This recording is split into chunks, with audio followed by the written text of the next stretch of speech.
Good evening, folks. You're all very welcome to this HRB-sponsored Red Alert series. My name is Graham Love. I'm the Chief Executive of the Health Research Board. Before I say any more, I've got to say there's something really unusual about this event tonight. It's certainly the first time I've ever been at an evening event like this where there's 6 babies in the back row. The second thing is I made a prediction coming here that there'd be no men here, and I am clearly wrong. Take a look around you. There are quite a few. Okay, so we, the Health Research Board, is a funder of health research. We're quite interested in the idea of observations, evidence, research findings, etc., that relate to health. And the topic we're going to discuss here tonight is a particularly interesting one. I'm not going to steal the thunder of our MC in the moment who can introduce our panellists. But I suppose our connection to this is that information suppressed, findings that you can't get at, block you or block one from making progress. And you'll see what I mean as the discussion gets going. That's our interest in this as the Health Research Board. We do a series of these. I think this is going to be particularly interesting tonight, assuming we're not interrupted from all the men in the audience and the little people at the back. But without any further ado, I'm going to hand us over to our MC for the evening, Maria, who is well placed for this discussion, I think, tonight, and to govern us. And I'll let you do the introductions, etc. So please enjoy.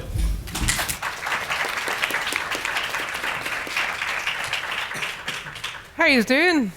Hello. There's a lot of people. I see there's babies and there's pregnant people and there's also men. Everyone's surprised the men are here, but I guess the men do take part in the whole baby thing. And 2 hours to kill before the cinema, that's how I got pregnant. So, my name is Maria Boyle. I am a scientist and I draw cartoons as Twisted Doodles. And 3 months ago, I became mother to identical twin girls. Look at me out with people.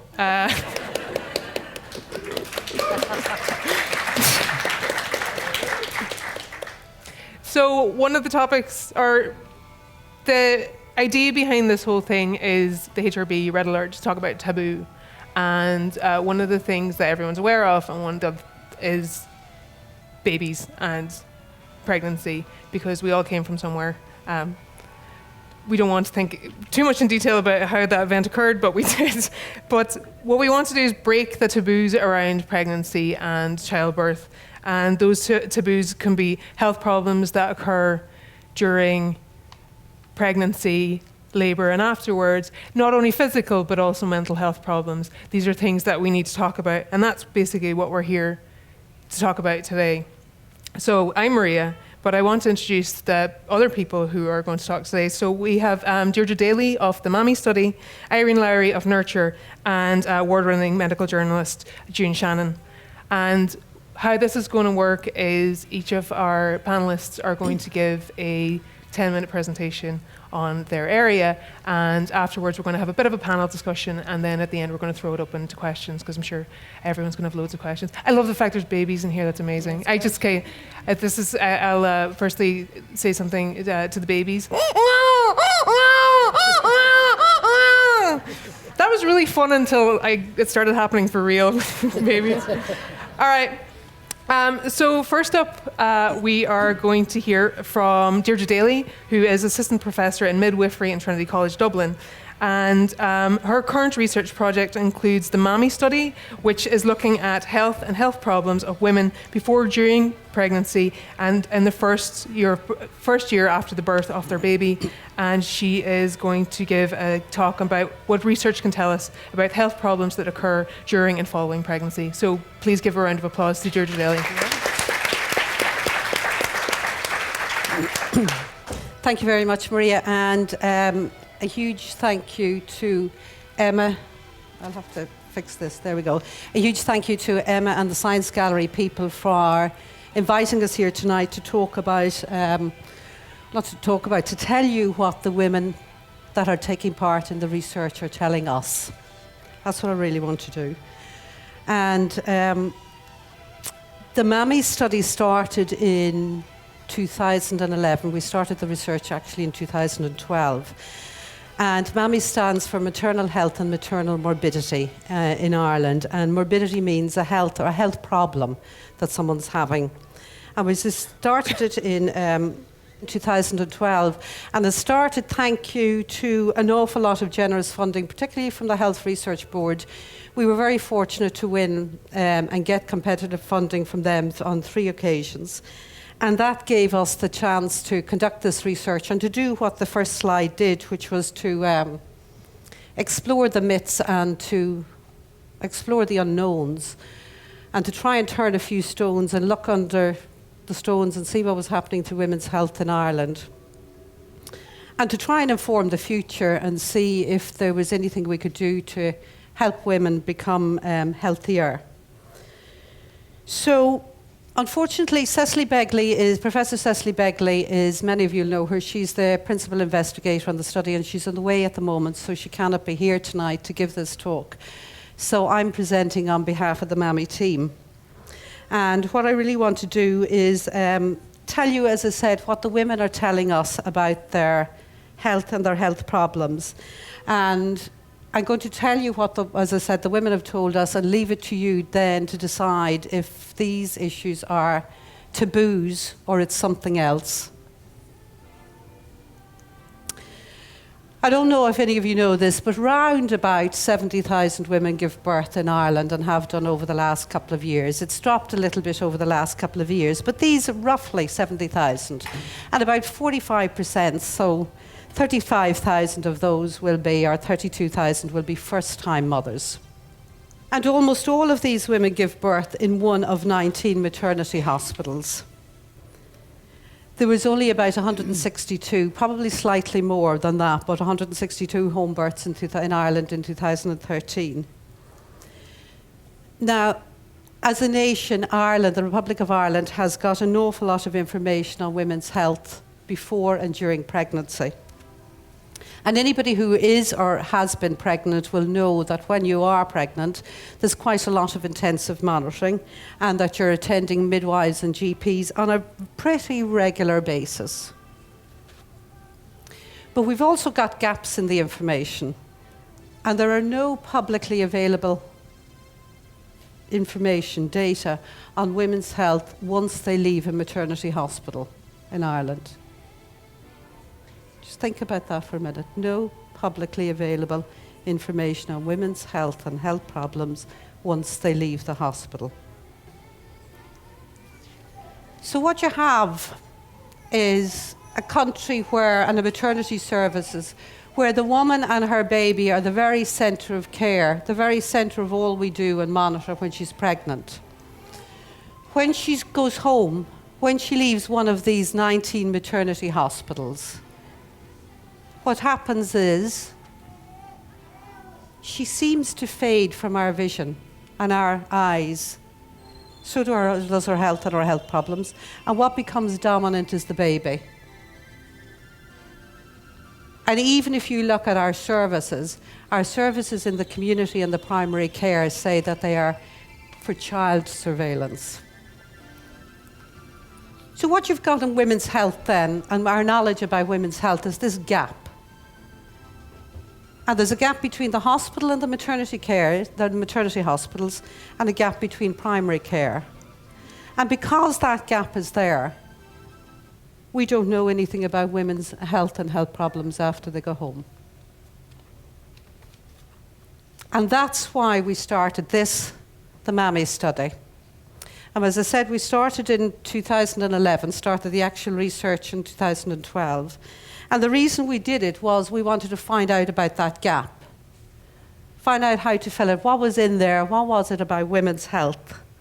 What happened to them after they went home from hospital? And we wanted to know, we know that some women's health, and we know from the international literature that women's health changes over time. So we wanted to get that picture from pregnancy and before pregnancy right through the first year. So we've been asking them a lot of information at different times.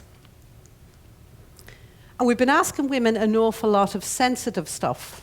And maybe these are the taboo areas now, or certainly the secret areas or whatever. But this is what we've asked women. We've asked them about their general health, domestic violence, so whether or not they get slapped or beaten in the home. We asked them about their sexual health issues, urinary incontinence, even the language we use. That's leaking urine when they don't mean to. Anal incontinence, leaking feces or passing wind when they don't want to. Pain, mental health, anxiety, depression. And we've been asking them that during pregnancy, as I said, and right throughout the first year after the birth. And we're asking 2,500 women. That's what we're aiming for, 2,500. And at the moment, there's round about 2,200 women taking part. So we have an awful lot of information, but what I'm going to tell you about tonight is just what women have told us about these 4 things. So about urinary incontinence, about anal incontinence, about their sexual health issues, and about anxiety and depression. And I'm just going to tell you what women told us. So women told us that before pregnancy, round about 1 of 3 of them leaked urine. Round about 1 of 3 of them leaked urine during pregnancy. And sometimes that was generally with greater frequency. After the birth, at 3 months, 1 in 2 women leaked urine. And round about 2 in 5 leaked urine between 3 and 12 months after the birth. They also told us that for that bit in pregnancy, 9 out of 10 of them didn't talk to anyone when they were pregnant, that this is the time I mentioned earlier when they're attending the doctors and the midwives, and they didn't talk to anyone. And we asked them why, and they're telling us all this in paper surveys, and we asked them why, and they told us it was because that it wasn't a big problem. It wasn't a major problem. Most of the comments that they said was that it was only when, so they were lessening it. And most of the women told us that they believed it was normal in pregnancy. After the birth, 3 out of 4 women told us that they didn't talk to a GP or a public health nurse in the first 3 months. Now, I've looked at who they spoke to afterwards, up to 12 months, and the numbers are far fewer women are talking to anybody in the later months. But this is what they told us in the first 3 months. They also told us that 3 of 4 GPs and 2 out of 3 of the public health nurses didn't ask them. So this is what women are telling us. We asked them about soiling, or passing stools when they don't mean to. Round about 1 in 13 women told us that this happened to them before they had their first baby. The number decreased quite a bit in pregnancy, but after the birth, 1 in 8 to 1 in 12. 1 in 8 around about 3 months and 1 in 12 later on in the year told us that they leaked stool when they didn't mean to. 2 out of 3 told us that they didn't talk to a GP or a public health nurse. 9 out of 10 told us the GP or the public health nurse didn't ask them anything about it. Awful. We asked them about feeling pain during sex. Around about 1 in 4 to 5 women felt pain during sex before they had their first pregnancy, or before they had their first baby, not necessarily their first pregnancy. 1 in 7 had pain during pregnancy, and about 1 in 3 to 5 had pain in the first year. 9 out of 10 didn't talk to a GP. Almost all didn't talk to a public health nurse. 9 out of 10 GPs and 9 out of 10 public health nurses didn't ask them in the first 3 months. We asked women about anxiety and depression, and they told us 1 in about 22 or so about 4% experienced anxiety, and about 1 in 10 experienced depression before they had this pregnancy, before they had their first baby. Around about 1 in 22 again and 1 in 10 had depression during pregnancy, and about 1 in 10, both 8 to 10 had anxiety and 1 in 8 to 10 had depression at 3 months after, or in the first year after their birth. 1 in 2 women told us that they didn't talk to a GP, and 1 in 3. So that's the lowest number we've had so far. 1 in 3 told us that they didn't talk to a PHN. 1 in 2 GPs and 1 in 3 PHNs didn't ask them about their mental health issues.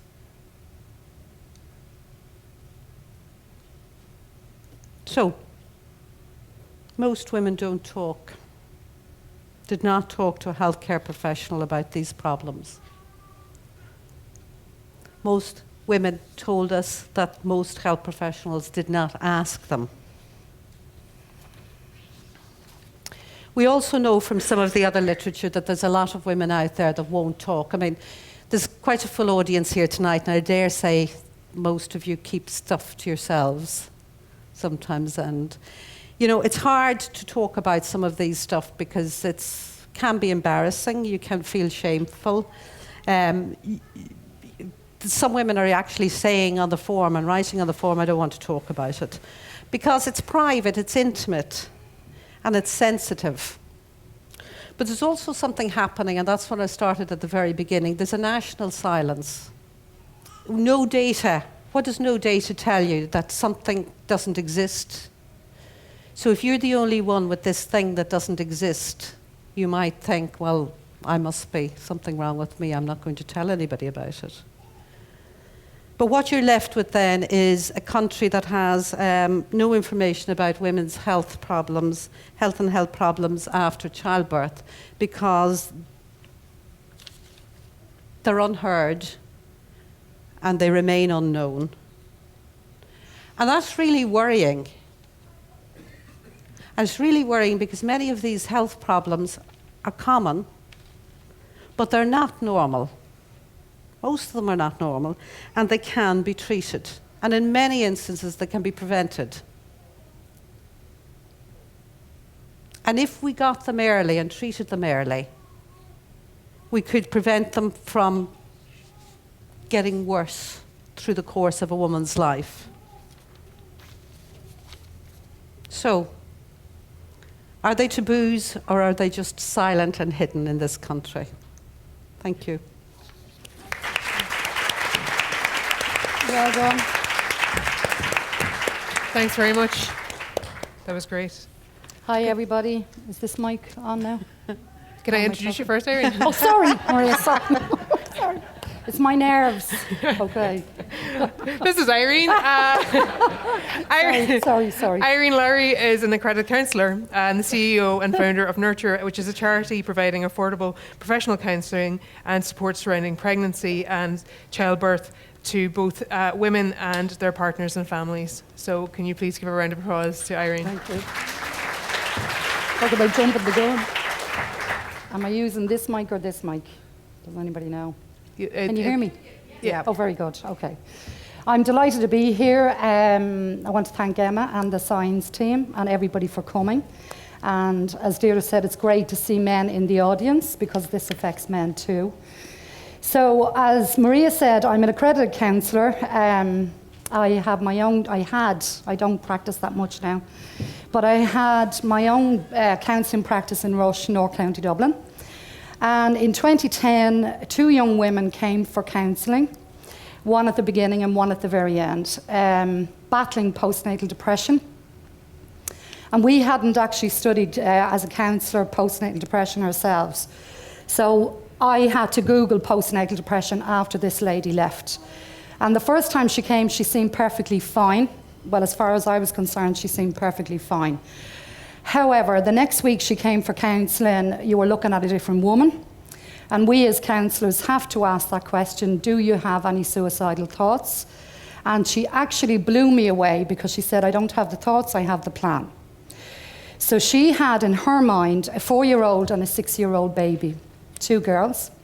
And in her mind, she was on the public waiting list 9 months, waiting for a counsellor. She had phoned private counsellors and got a fee of 80 to 90 euros and didn't have that money at the time. And I guess she didn't have the wherewithal either to realise, well, you know what, I might be able to get affordable counsellor out there who will see me within 2 weeks. So when I was talking to her, it was very evident that she'd gone somewhere herself in her own mind. And I think being on the public waiting list, the 9 months really allowed her that time and space to get this plan together. So her plan was, within 6 weeks, she was going to have this big, big party for her 4-year-old. And she just said, no, I have the party organised, I have the bouncing castle organised, and by Monday, I won't be here. And the blood drained from my head down to my toes. So I just said, can you talk a little bit about that? She said, no. She said, I know in my mind when the child is 5, I'll be okay. My husband will be able to take care of both of them. We have a lot of supports around us. And I then phoned as a duty of care her husband, who was a very angry man, and just said, you counsellors all look for problems for people.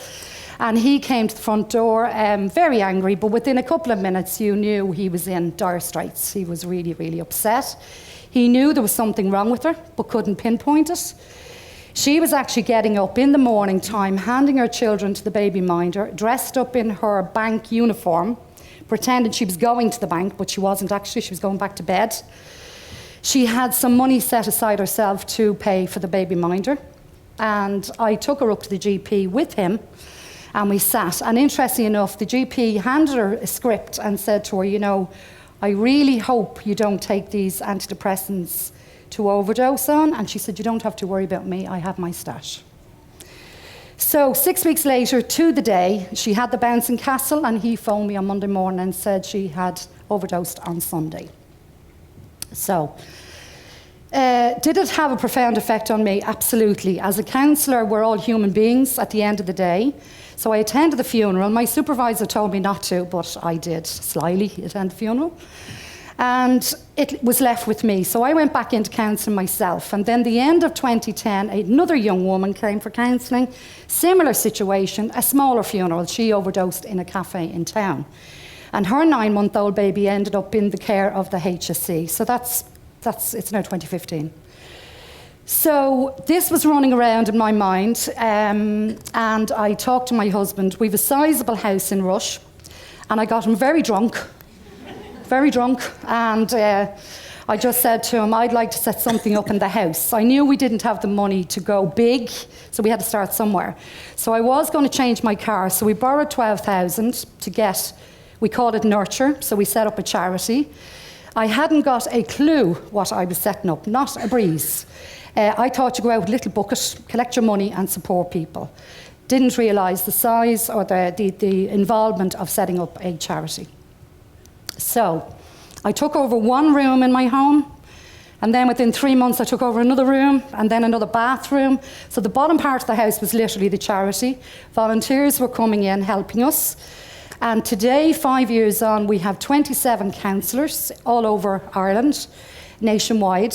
And what I really wanted to do was, going back to what Deirdre was saying about taboos of women and partners, I suppose what I learned was this does not just affect women. It affects the men.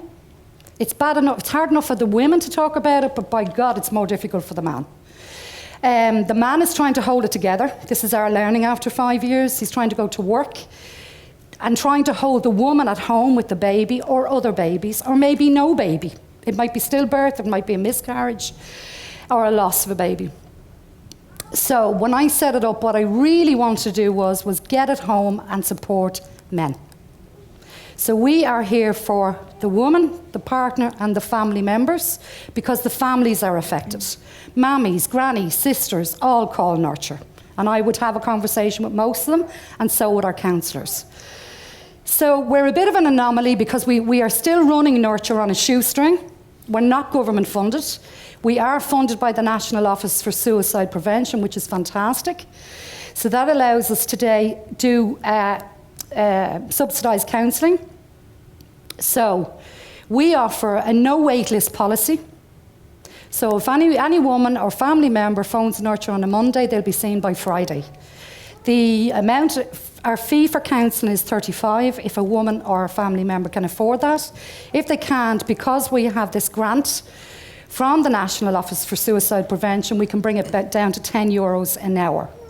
Our counsellors, we have to search for counsellors who will allow us who will allow them, I suppose, to charge €35 an hour. It's not a fortune, but it also allows us to engage with women who can't afford €35. In this downturn, as much as we're turning a corner, I'm looking for the corner. But we get so many women who say, I can't afford 35. They might be out of work, they might be on maternity leave. So the supports we offer are immediate counselling, support groups for the mother and babies, support groups for the dads, a little bit slower, I have to say. It's like dragging them by the ears into the room. We'll get there. It's just going to take a bit more time to do. We also have got ourselves involved with, and that's just needs-led. We're needs-led. We're not a suicide charity. However, when a woman is highly suicidal, we probably have about 15 of those each year and growing a little bit. So we wrap around support. So let's say, for example, 3 weeks ago we had a woman who was pulled out of the sea in Ringaskiddy in Cork by her brother-in-law. And he phoned, he'd heard me talking on Clare FM, so he phoned hysterically upset, just saying, look, you know, I don't know what to do with this my sister-in-law. She actually closed the door on a 4-year-old and a 5-year-old that morning, and she'd no intention of coming back. So what we did was we offered immediate support both to him and to her. So both of them are in counselling immediately. I then phoned the GP, who was quite reluctant to go and see her, but I said I'd go and Joe Duffy if he doesn't go around and see her, so he did. Then I phoned social welfare. I got a lovely guy in Ringaskiddy, and he was saying, like, would she come and talk to me? I said, no, she's just come out of the sea. Hello, she's not going to be talking to anybody. So could you go and talk to her? He did, because she had very little money. And they are both doing really well, 4 weeks on. And then I phoned the MAMMIs, and that's hilarious, because most of the women we work with have fallen out because they're unwell with the relationships of their families. So what you get from the MAMMI is, her MAMMI she's just a thundering cow because they've fallen out. And I said, she's really not well. And then what you get is, oh, really, is she not well? No. So could you call around and see her? And then we talk to the other MAMMI or significant person if there isn't another MAMMI. So we wrap the supports around the woman and the family. It's not rocket science, but it works really, really well. So for 2016, we want to do resilience skills for everyday living, because what we find is with the women, they do the support groups, they're great, and then what? They're left. And they're always afraid they'll end up behind that door again. And given what Deirdre was talking about, is the taboos or not? I was that so, where a woman has a baby, I'll go up and talk to the woman, and I'll say, how are you? And she'll say, I'm great, and then it's the baby. There isn't enough care for women and partners in Ireland. So that's our work. We are hugely stigmatised, answering Deirdre's question, and taboo. I think we're akin to cancer 30 years ago. Women themselves, when they get on the phones, they will tell us they are terrified in 2015 their baby will be taken off them if they admit they're battling with mental health, which I think is really, really sad. So for us, our work is to help the women to get them to talk about it. And it's proven, because when the women come into our support groups, they don't want to talk to anybody. When they leave, you can't shut them up. They're all talking. And a lot of them will go on radio for us now and be advocates for women for their own mental health. So I suppose my message today is that if it's okay to talk about it, and it's to lift the lid on this and support men too. Thank you.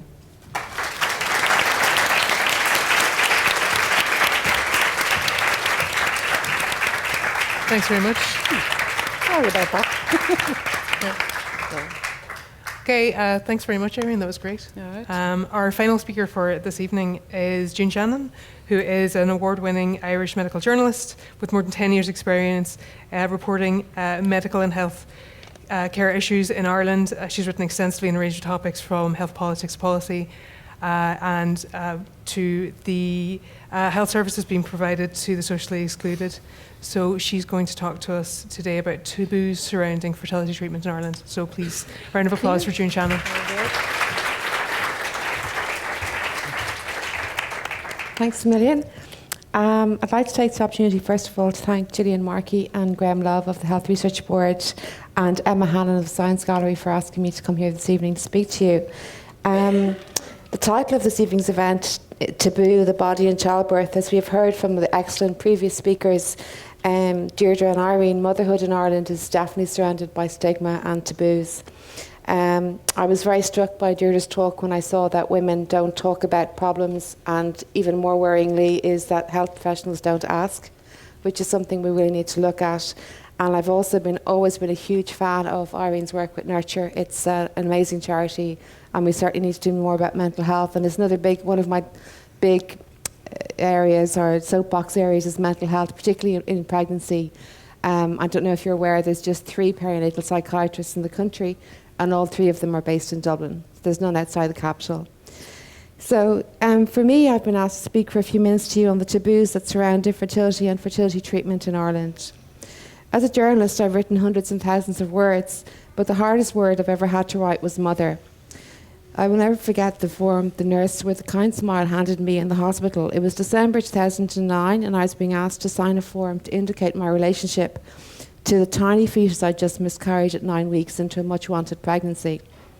Just over 2 months previously, after 4 years of trying in our first cycle of IVF, I could hardly believe it when the pregnancy was confirmed by that wonderful blue line. In fact, I did about 6 tests just to be sure. They all said the same thing, and I was the happiest woman alive. But 9 weeks later, when I heard the words, "I'm so very sorry, there's no heartbeat," I thought for a second that mine had stopped too. When I sat in the hospital bed after the operation, my hands shook as I wrote that word. It was the first time I was ever had to write such a word to describe myself, and it broke my heart. For the past 8 years, myself and my husband have been living with unexplained infertility, and we have spent the last 6 years undergoing IVF treatment. Some women have made a conscious decision not to have children, and that's their choice. They're right, and I support them in that. In fact, I'm secretly jealous of their resolve. To be content in life without conforming to Irish societal pressures to be a mum just because you're a woman of a certain age must be hugely liberating. However, I can imagine that having to explain that choice to everyone that cannot accept it must be very wearing. Then there are women like me who ache every day to be a mother. Infertility has been ranked as one of the greatest stressors in life, comparable to divorce or death in a family. However, unlike bereavement, where time can help, its passing can simply intensify the sorrow of infertility. I was speaking to one woman, an older lady, recently at another event, and she told me that for her, time passing made things worse because she realised that she would never, for example, sit at a top table of a wedding because she never had any children. It is estimated that 1 in 6 couples in Ireland are affected by infertility. And despite being categorised as a medical condition by the World Health Organization, it still carries a great deal of stigma and understandable distress for those affected. According to the WHO, infertility is a disease of the reproductive system defined by the failure to achieve a clinical pregnancy after 12 months or more of regular unprotected sexual intercourse. The WHO also states that infertility generates disability, and therefore access to healthcare falls under the Convention of the Rights of Persons with a Disability. The WHO's 2011 report on disability ranked infertility in women as the 5th most serious global disability among populations under the age of 60. According to the 2005 Commission on Assisted Human Reproduction, infertility is a medical and social condition that can cause considerable social, emotional, and psychological distress. The Commission continued, "For those who want to have children, infertility can be an extremely traumatic experience, characterized by feelings of guilt, low self-esteem, depression, and sometimes consequent relationship difficulties and sexual dysfunction. These psychological effects have been compared to those following bereavement. The process of discovery and comprehension involved in the diagnosis and treatment of infertility can be a very isolating period for the individual or couple. There may be social consequences too, as extended families and local communities share bonds through child rearing, from which childless individuals and couples feel isolated."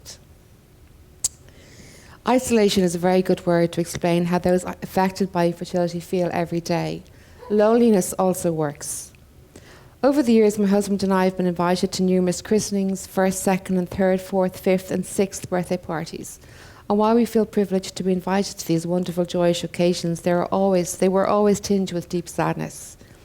I learned how to perfect my how wonderful face when women I know told me they were expecting their second, third and fourth babies. I asked all the right questions.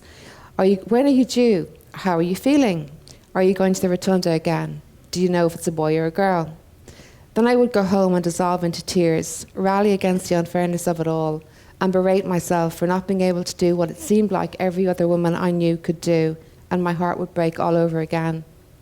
I would then immediately feel guilty for being so selfish. I honestly don't think anyone who hasn't been through the heartbreak of infertility can ever truly understand how devastating it is and continues to be. You're grieving for your future or for what you imagined it could be. And for the record, well-meaning as they may be, stories of how a neighbour's wife had 2 children at the age of 47 after a trip to Lourdes doesn't help. Neither does advice to relax and it will happen. What does help, however, is a little bit of sensitivity and insight. Since I've spoken publicly about my experience, I've been contacted by a number of women up and down the country who are struggling with infertility.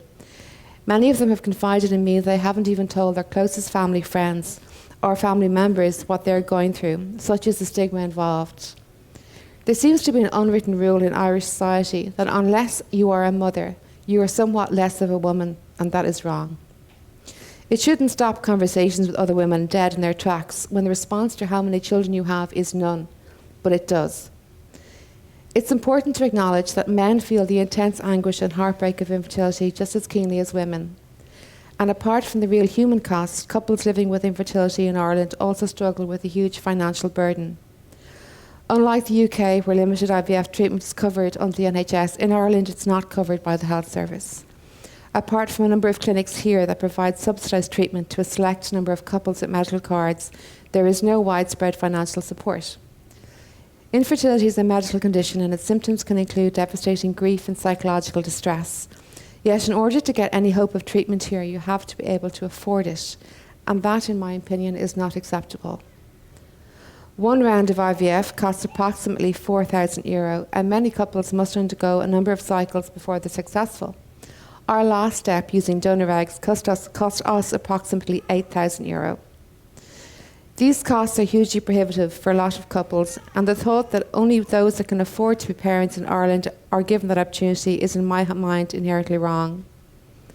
Advances in fertility treatment have meant that there are a lot more options available now to couples who can afford it, and one such treatment is being increasingly used is IVF with donor eggs. This time it was thanks to money my lovely mum left me when she died 3 years ago that we were able to embark on our last and 5th cycle of IVF with donor eggs late last year.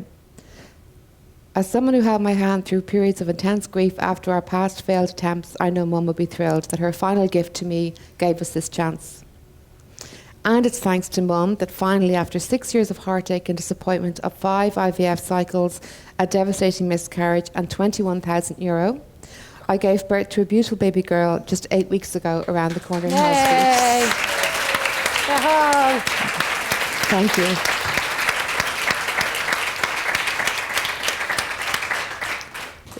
Thank you.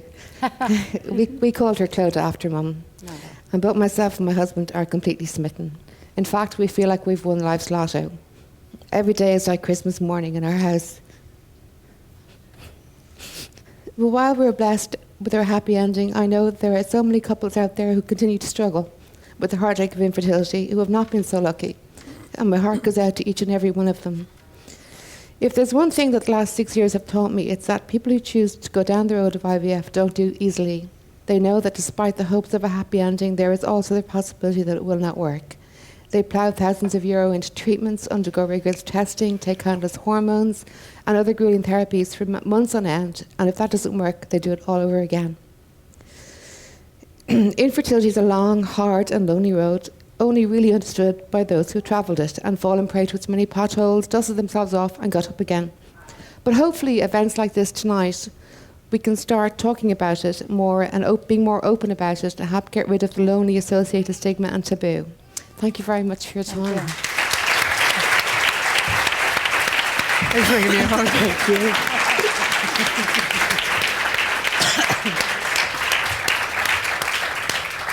Thank you. That was. She said to me earlier, because I have twins, I'm her hero. She is twin girls. No, you're Jesus after that. You're mine. So we're gonna have like a wee bit of a discussion as a panel, and one of the things for me that I picked up on a thread that seemed to bring all of the talks together is a phrase that comes up with regard to pregnancy and childbirth as it's the most natural thing in the world.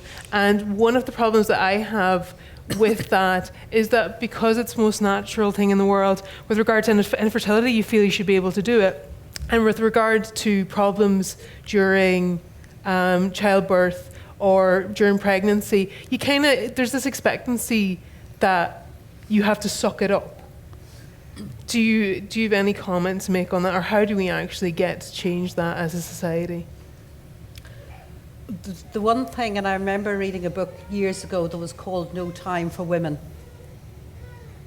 And I'm struck, you know, the maternity services in Ireland are very busy. I put up a map of, there's 19 hospitals in Ireland, and around about 70,000 women give birth in those.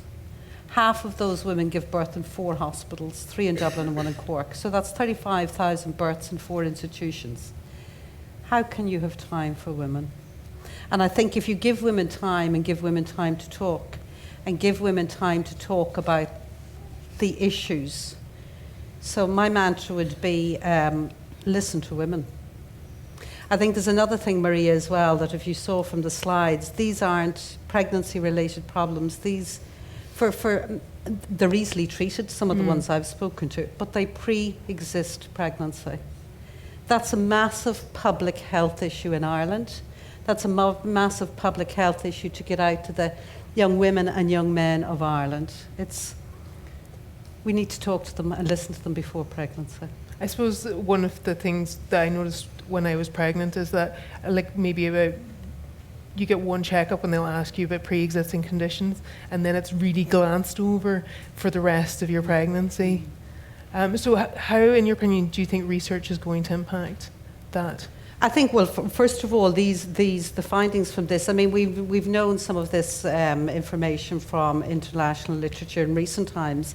I think, I mean, our duty as researchers is to get that out to people and get it out to midwives and get it out to audiences like this, get it out to the public. Okay. Start talking about it.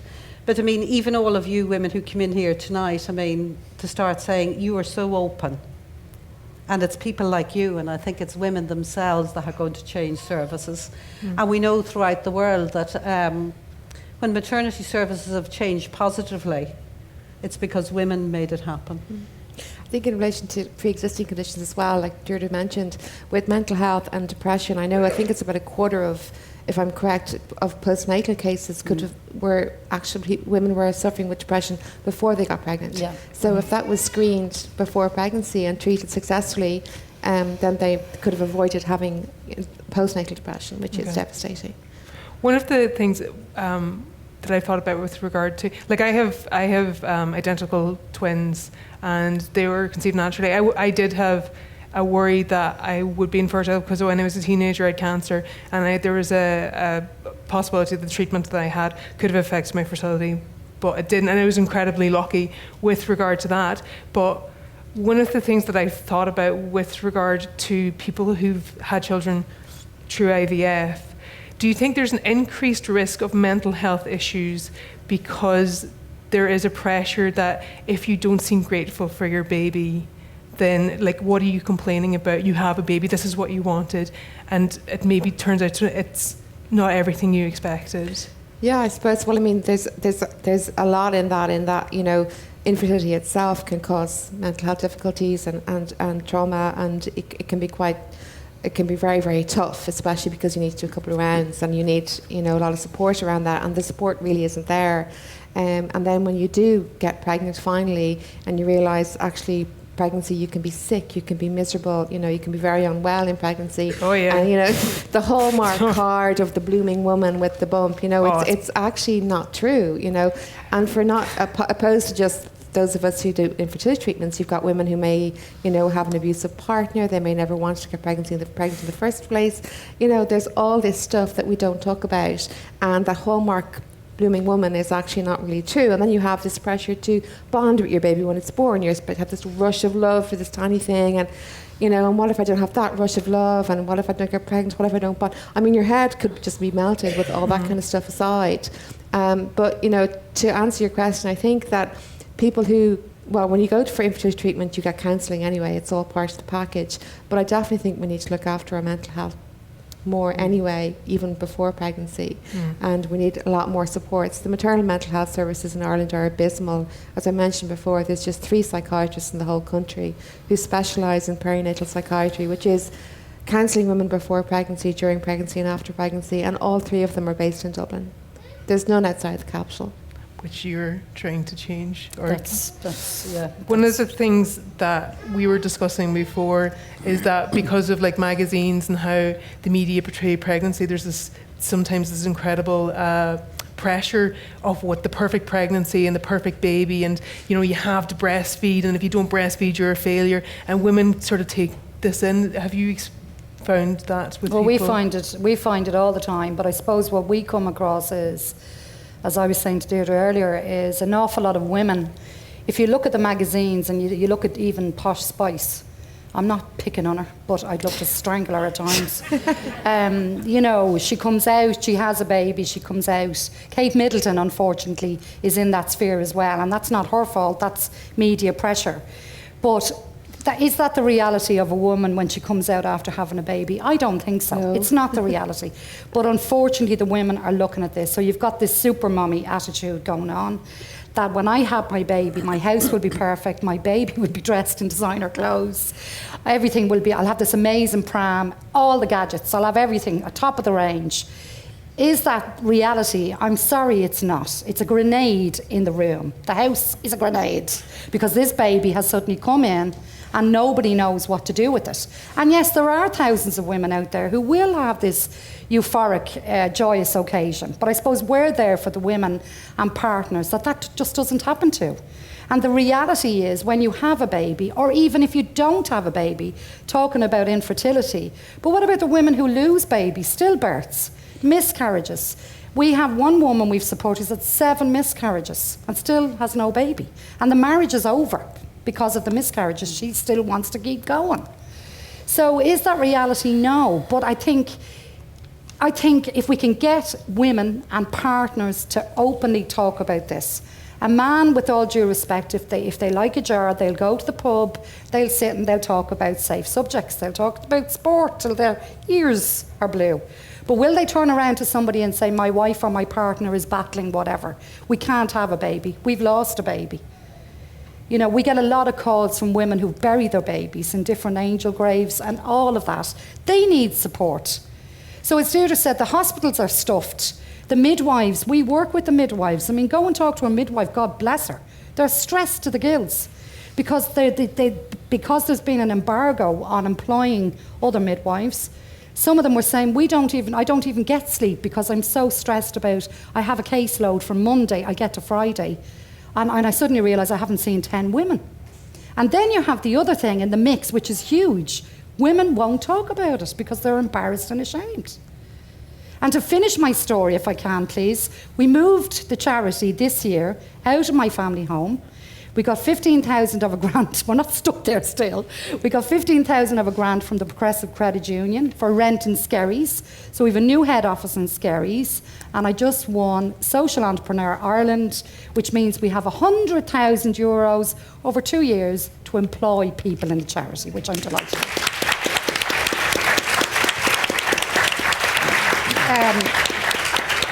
But I think dialogue like tonight, how did suicide, if you think about suicide 9 years ago was not talked about. Suicide is openly talked about now. It's everywhere. It's everywhere. There's 344 charities in Ireland around the area of suicide. Nurture is the only one in this area, maternal mental health. So if we can get talking and trending and openly talk about women and partners and relationships and the difficulties, the real difficulties out there, we lift this lid, we will. but we've got to do it together. You can't do it alone. We need women and partners to get talking, really. That's my belief anyway. No, I completely go with that. One of the things that I found during my pregnancy, and I'm finding now, is that like there is a pressure to do with magazines and things, but like there's also I find a pressure on social media where everyone on Facebook wants to project this perfect thing that's going on. It's like, look at my baby is perfect, everything's going fine. People aren't honest. Like I've got twins, and all they do like is poo, and like it's like the world's most horrible ice cream machine. It just keeps coming. I don't know where it's coming from. And like people told me at like 6 weeks it was going to get easier, and I got to 7 weeks and I was like, this isn't getting easier. And I admitted to myself that I was depressed and went and got help. But for me, I would see friends of mine with these perfect babies, like with these really, really set up photographs of their kids, but nobody is saying, look, I'm finding this difficult. And we need to, I think, as people, just be honest. Like, it's Facebook, like, be honest with your friends. Like, it's like photos on Facebook, everyone's out having the crack. No, they're not. They're all taking loads of photos of themselves pretending to have the crack. It's the same for childbirth. Like, one of the worst things that people said to me, not worst things that people said to me when pregnant, but like, there's pregnant women here. I don't know if you've had this from people. Enjoy your pregnancy. I hated huge amounts of my pregnancy. In retrospect, you kind of go, all right, I did enjoy parts of it. No, it's kind of awful. And then people go, when you have small babies, they go, do you know what, enjoy them. The only time I enjoy my children is when they're asleep and I'm looking at photos of them in the dark. And then I go, do you know what, I missed them. And my husband's like, don't turn on the light and wake them. That's it, because everything's very, very pressured. But I think social media has a big part to play in this, that we need to start being honest about what actually goes on with pregnancy and with childbirth. And yeah, like, God, if you're having a difficulty taking a dump after a baby, say it, because then other people be like, do you know what, me too. Everyone, me too. You're not, it's, for something to be considered normal, I hate that. This is normal. You know, if you get hit by a car, it might be normal that you die. It doesn't mean that it's okay. So that is the difference in how we can address taboos, in my opinion. I don't know if anyone agrees on that. I just went on like a rant there.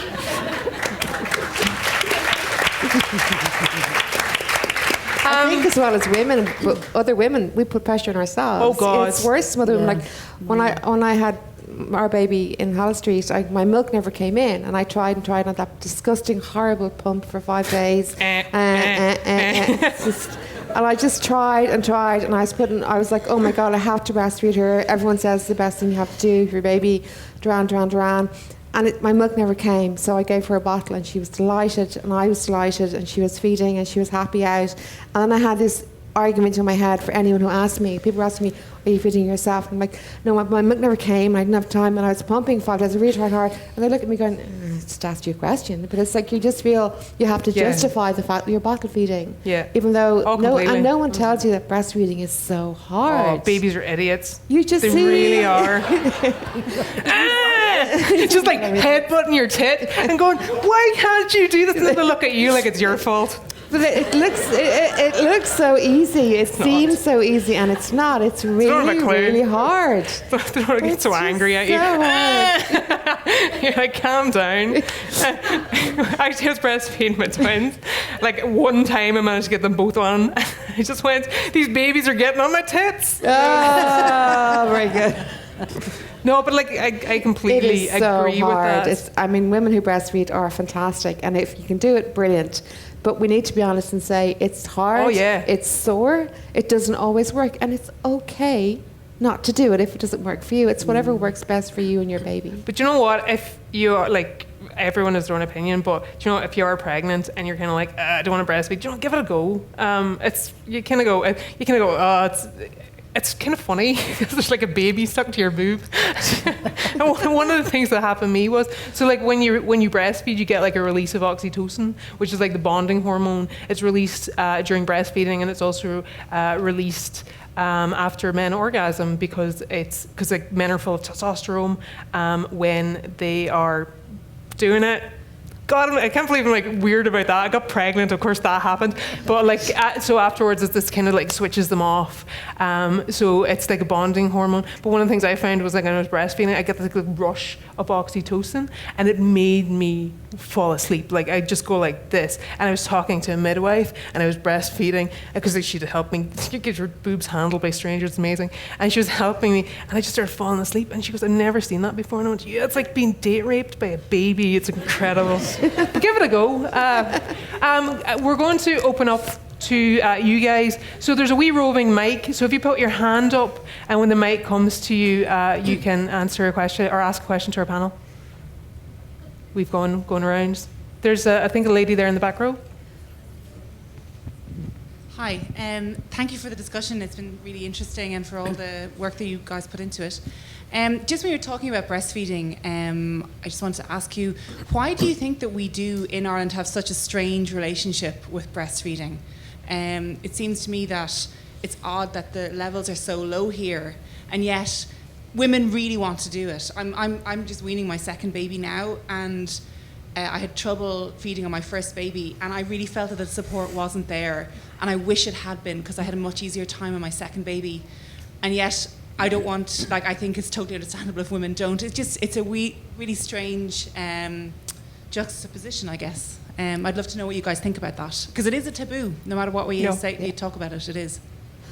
Definitely. I think the support is a big thing, because when I was in Hall Street as well, I mean, I can't speak highly enough for Hall Street and the midwives and staff. They're just amazing, given the pressures they're under, and they're so busy. But they're just too busy.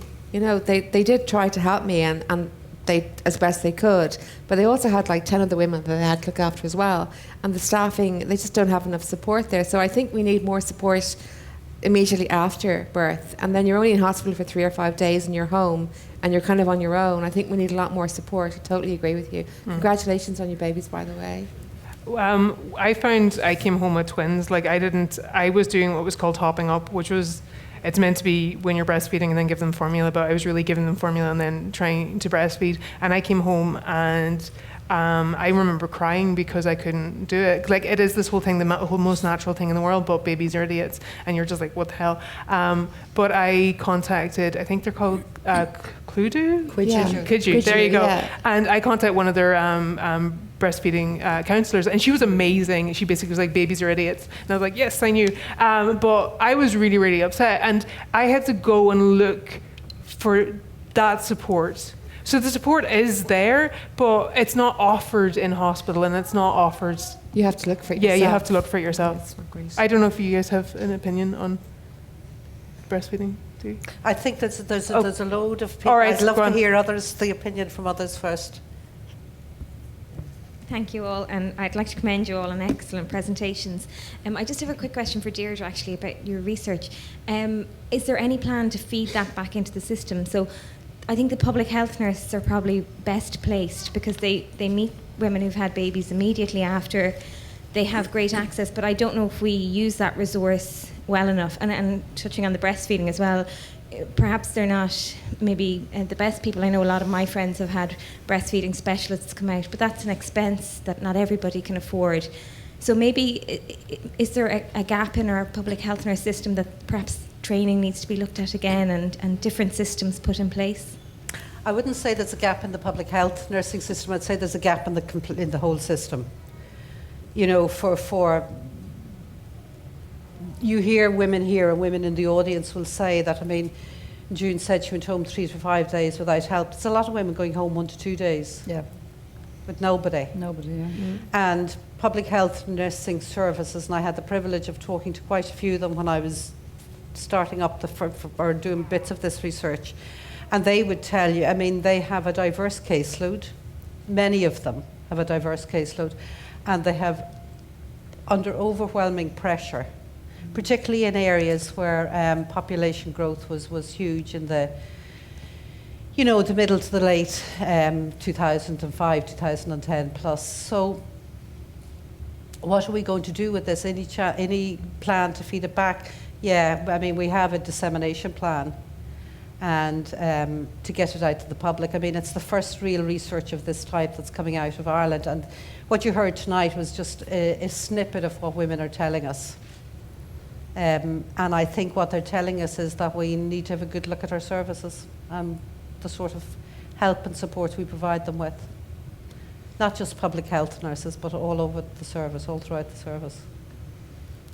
All right, I think we've got time for maybe 2 more questions. So,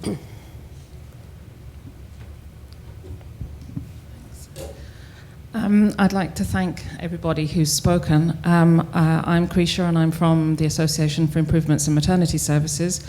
And Irene, we send a lot of women your way. Thank you. And Deirdre, we've liaised a lot also on the issues that women have when they come out of pregnancy and out of childbirth. And June, I was really moved by your story. I was sort of snivelling into my handbag because I had no tissues.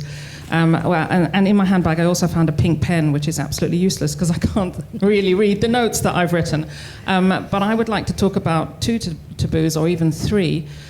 We started talking about breastfeeding. Ames Ireland carried out a survey of 2,832 women last year, and one of the questions we asked them was how supported they felt if they decided to choose to breastfeed. And 1 out of 4 women told us that the breastfeeding support they got immediately after in hospital was either poor or very poor. And that is a real indictment on our postnatal services. So that is one taboo, I think, is actually our postnatal services is a taboo topic. People don't talk about the lack of help that they've had in postnatal care. I think another topic, which I think Irene has touched on a little bit, is miscarriage. Nobody talks about their miscarriages here in Ireland. You know, if you have a miscarriage, I've had miscarriages, and I thought I was the only person out of anybody I knew that had had a miscarriage. And it was only because everybody seemed to have perfect lives without miscarriages, but I had a miscarriage. And then when I looked around me, I mentioned something about having a miscarriage, and everyone went, oh yeah, I had one of those. Oh yeah, did you have the DNC? And I was like, whoa, why did no one ever talk about this before? Because I thought I was isolated. So that, I think, is another taboo topic. But for me, the really big taboo topic surrounding this, the body and childbirth, is that, and it's not just done through Facebook, but that is a major culprit in all of this, is that women go through childbirth in Ireland and they come out at the other end, and then we go to our mother and toddler groups, we hang out with our friends, and when we talk about, oh, so you had your baby in the Rotunda or you had your baby wherever, instead of saying, yeah, it was really hard, it was really difficult, I got a episiotomy, I asked not to have one, and I still got one. Nobody came to me. I wanted an epidural. I didn't get one. I was struggling for hours. People don't say that. They go, oh yeah, it was great.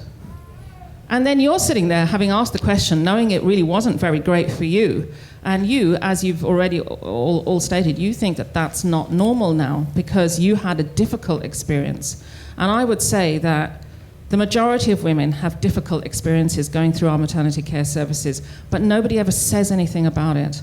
Part of our AIM survey last year was called What Matters to You, and we asked those types of questions. We have a huge volume of qualitative data about what women say happened to them. And until women start saying, you know, yes, this happened, I'm very unhappy about it, it was awful, we start to find that women become traumatized from their birth experiences. And that's why we're sending women to you, Irene, is because we hear so many women who have had a traumatic experience, and that is another taboo. The birth trauma experience is real, and if women speak out about it, the implication is that that's not a real experience, that they've made it up, that women who went through the maternity services, oh, look, you've got a baby, would you just, you healthy baby, you know, there are women who don't have healthy babies. You have a healthy baby. Now, you wanted an experience? Oh, come on, that was really asking too much. And women don't go in asking for an experience. You know, they go in, but they expect a certain level of treatment and care, and then they don't get it. They feel traumatized, something terrible happened, they don't speak about it. If they come to us, we send them to Irene, or they go to Irene, that's fantastic. Or they go to a Quid group and they mention it there, or they go to a La Leche group and they mention it there. But most women fall through the gaps, and then they go on Facebook, and there's utter chaos going on over here, and there's the perfect photo over here. Prepare yourselves, everybody, by the way. We're coming to Halloween, so there will be 10,000 million kids dressed as skeletons coming on your Facebook feed. Yeah. But anyway, it's the issue, really, I suppose, of birth trauma that I'd like to raise. Yeah, if anyone, what, like... I'll take that if I can. Yeah, and thank you for referring your women and subsequent partners then attend. I think our area, I suppose, is in support. So what sometimes will happen is when a woman goes in to have a baby, so let's say she's 36 weeks pregnant and she's going in for a checkup, and suddenly that checkup is not, well, she's had her checkup, and then she's catapulted into a delivery room. Her life as she knew it is over. She's planned in her head for this birth, whatever way, a normal birth per se. And at times, because the maternity hospitals, whilst they do wonderful work, and I think it's really important to say that, there are thousands of other women again who don't have that experience. So, for example, one woman that came from yourselves had a baby at 36 weeks. Her husband was on level 4 in this hospital. She was in the basement. And she was left with a male, when she came to, she was left with a male orderly wandering around the hospital. And she didn't know where she was, obviously. She didn't know whether her baby was alive or not. Nobody would feed her the information. And really, going back to what Deirdre was saying there, if there had been a midwife sitting beside her, going back to basic communication, to say, listen, your baby is fine, your baby's up in the ward, it's been cared for, your husband's on level 4, we're going to bring you up now, you get your tea or your coffee and your toast and all will be well. That would have been perfect. Unfortunately, that wasn't her experience. So nobody came to her, nobody talked to her. Right, so eventually her husband was frantic up on level 4. But when she came to us, what she wanted to do was she wanted to sue the hospital. But she's in a very vulnerable place, and probably could be 4 weeks after she had her baby, but she wanted to sue the hospital. So what we try and do is, yes, she's had a very traumatic birth, and it's really important to acknowledge that, but why don't you take the supports first? Instead of going, we all know to sue a hospital. Look at Savita helping her. He's left the country now. He's gone. So for her to start taking on a hospital, we wouldn't suggest to do that at all. It's about supporting her. And more often than not, what tends to happen is once they work through their own stuff and their trauma, and yes, their lives have changed, and there's no doubt about that. And you can't get back where she was at this 36 weeks sitting in that chair before she delivered this baby. But it's to support her and the partner, because he's upstairs frantic in that. And after the 6 months of support, they both decided they wouldn't sue the hospital. And sometimes that is the way forward. Taking on a hospital is a big, big thing to do. And then everything, your whole life's on hold, your marriage is on hold, your baby's, everything's on hold, everything's changed. So we work with women with trauma as well. And we run support groups for traumatic. And really that's a different, you can't group women with postnatal depression and trauma, because trauma is flashbacks. So it's the night flashbacks or the day flashbacks, or standing somewhere and the whole birth has come back up again. And I just feel that with support and counselling, you can ease it. I'm not suggesting it ever goes away, but it certainly can be a lot better than it ever was. I think it's important to note as well that at the moment the government are drafting a maternity strategy, which is the first time Ireland... Oh, brilliant. It's good to have you there. It's great that you're there, because, you know, and we need to just look out for it. And when it comes out, we all need to feed back into it. And, you know, if it's wrong, we need to try and, you know, have a voice on that. Unfortunately, there's not one psychiatrist or mental health professional on that group, which is appalling, I think. But despite some of us asking for it. Yeah, and despite me writing countless stories about it, there's still no psychiatrist or any mental health professional on the group. And we're not on it either. Yeah, which is awful. But at least the group is there, and thank you for doing it. Yeah. So we just need to keep an eye on that when it comes out.